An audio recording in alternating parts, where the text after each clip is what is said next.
Hey, so if your chats in Google Gemini are not saving, like conversations disappearing or not showing in history, yeah, don't worry.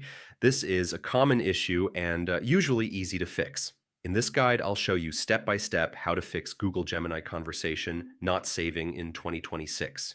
First thing, check your internet. Unstable connections can stop chats from saving properly. Next, refresh the page. So this reloads your session and syncs conversations. All right, check your account. I mean, if you're not logged in, your chats may not be saved. Now check settings. Make sure chat history or activity saving is turned on. Next, clear your browser cache and cookies. So this fixes sync issues caused by corrupted data. All right, disable browser extensions. I mean, some plugins may block data saving. And yeah, switch browser or device. This helps confirm if the issue is platform related. So that's how you fix Google Gemini conversation not saving. Once fixed, your chats should be saved automatically again.